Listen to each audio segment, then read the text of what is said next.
اوكي السلام عليكم. وعليكم السلام. كيف حالكم؟ كيف حالكم؟ اوكي let's start from here. شو اسمك؟ فاطمة. كيف حالك فاطمة؟ الحمد لله. شو اسمك؟ أحمد. كيف حالك؟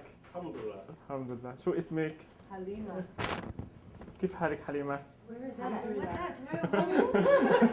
Okay. You don't have what? You are Israeli Arab English teachers and your native language is Arabic. But because we learn English, I talk in English and you talk in English. But sometimes we can revert to Arabic, okay, if we need it. Now let me start by a warning. In general, when I teach, when I am myself, I don't teach a lot. That means I don't speak a lot. And I walk a lot. I keep walking. And my students really tell me, please teacher, can you stop? Yeah. Sometimes because they need to concentrate and I keep walking. I think, yeah, for 45 minutes I walk maybe something like 35 minutes. Yeah. I don't know how many miles it will be, but I keep walking all the time. It keeps me busy and active, yeah. Okay, this is my project title. It's Pedagogy to Professional Development for Israeli Arab English Teachers. Let's forget about pedagogy, let's call it technology, okay? And I am going to ask you later, just keep in mind, what do you expect? You are going to take part in this professional development course. I would like to ask you, and you answer me later, what do you expect to learn in this course? So I would like to hear your expectations. And you can think of technology. If the course, if you have chosen this course and you know it's about technology, so you tell me your expectations. What do you think I am going to teach you in this course?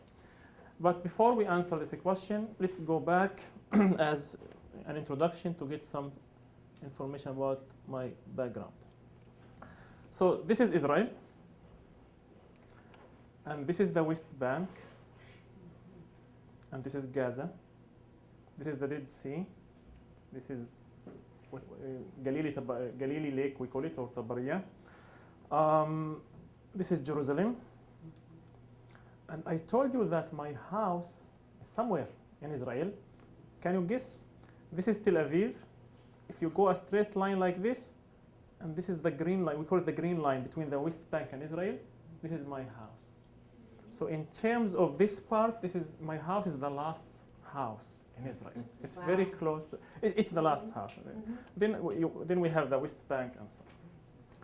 So this is Israel, and of course there are settlements here, but let's say according to the UN, this is Israel. Now most people know that in Israel is a Jewish country. It is a Jewish country, but there are 20% of the whole population Israeli Arabs. That means out of each five, there is one Israeli Arab. So in this area we have some district we call it Triangle District, where we have Arabs. Most Arabs live here in the Galilee. And like we have 50% Arabs and 50% Jews in this area. Okay. And then you can see the flag of Israelis. Okay, some data. If we talk about identity, so I said we are Israeli Arabs. So we are Palestinians. So we have some issue with identity. Who we are exactly? Are we Israelis? Are we? As I said, 20% of the whole population. And by the way, we only live on 3% in Israel. So our cities are very crowded, very, very overcrowded. In terms of academic achievement, in the Jewish sector, 60% graduated from high school with a certificate. And only 30% in the Arab sector. About teachers, in the Jewish sector we have shortage of teachers. If you want to teach English especially, you can come and you will have your position very fast. However, in the Arab sector we have saturation of teachers. We have thousands waiting in line. So, and this is the irony here. That means how can one nation, in one country, you have saturation in one sector and then you have shortage of other sectors. So it's some sort of segregation. Okay, this is the percentages again.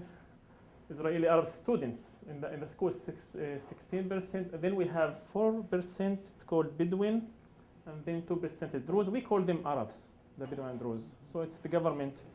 Okay. Now, when we talk about English as EFL, what does F stand for? Foreign. Foreign. But in my context, it doesn't always stand for foreign. In my context, it stands for fourth language. English has a fourth language. So we have Arabic and we have diaglossy. That means the way I talk to my kids is extremely different than the way they have Arabic in the textbooks. We call this diaglossy. So when they go to the first grade, they study Arabic. It's like a second language, something like that they are not used to. Then we have Hebrew, and then we have English, and we call it the fourth language because we have Arabic twice, Hebrew and English. Okay, Arabic and Hebrew are both Semitic languages. They are phonetic, which means that if you have a letter in a word, you read this letter. There is no such a case, except one exception, that okay, you have thought in English and you don't read the GH. In Arabic, and in Hebrew, by the way, you read this every letter. So it's very problematic for Arab and even Jews to learn English. This morning we talked about minimal pairs. Believe it or not, these are for me not minimal pairs. They sound the same. Although I try all the time, when I speak with myself, if you see someone, if you see me sometimes talking to myself, it's about this sound. I keep repeating, which one is this? So I'm going to try. This is bark, because this is what I have in Arabic. This is park. Yes. Very good. Is it? This is very difficult for me. Big, big, Pig. big, pig, pig. Yeah. One Okay, is so for more, aspirated and another is unaspirated. Yeah, I aspirated. know in terms of phonetics, I know the difference totally, but how to do it, I face difficulty. It's not me. That means, let's say 99% of Israeli Arab teachers and students do not differentiate between these two phonemes. These words are the same for them. Okay, then let's go back to my question. You as teachers, you have chosen this course because you had a list of courses and you have chosen this course. Okay, now who would like to describe my workshop? Who is the host institute? Who are the teachers? And how long will it be? I will Yes, be with Fatima. you for 15 weeks, Yes. 60-hour professional development course. Mhm. I am Israel Arab EFL teacher, so I speak, this is my fourth language. Mhm. So probably I am from Triangle District. Mhm. So, and I teach in the elementary school. Mhm. Yeah, it can be in any level. Okay, I think you got it. This is the audience, the participants, and the host, and so on.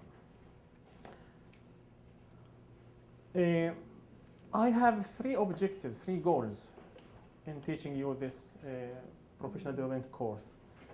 Please have a look and tell me what are the three goals. You have half a minute.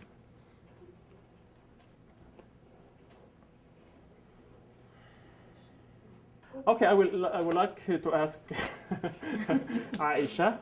Aisha, please, can you tell us what are what are the three objectives? Yeah. Okay, And so you should look at my eyes, not at the Okay. screen. Yes. improve the participants' knowledge of pedagogy 2.2. Mhm. Enable participants to become more proficient. Mhm. And that's all Aisha can remember. Who would like to add the third objective? Who can recall? Yes, And they should do that with their students. Mhm. So for themselves and then also for their students. Yeah. So this course is for you to improve your English proficiency as well as your learners' proficiency. Okay, so you are going to take advantage of these tools and to exploit them to improve your own. Okay, my hope is that with technology, it's very ambitious, by the way, that we can turn our EFL context into ESL context. If we can if you can be exposed and your learners are exposed to English on a daily basis, to native speakers, maybe we can have this environment of ASL. Okay, and maybe the last point, the last slide. The course will be a bit like input. First, the teachers will access iTunes U, and by the way, iTunes U, I am talking now to you, it's a great resource. U refers to university. You have so many lectures about how to teach English, and so on. Then you are going to learn from podcasts, and then YouTube.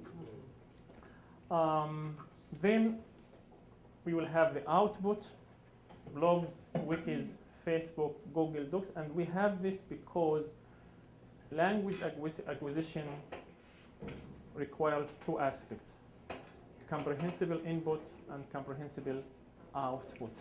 And you will have the input from these technologies, and you will have the output in these technologies. Okay, you will be working the whole course on a project that you are going to implement with your own students in your classrooms. Okay, that's all for today.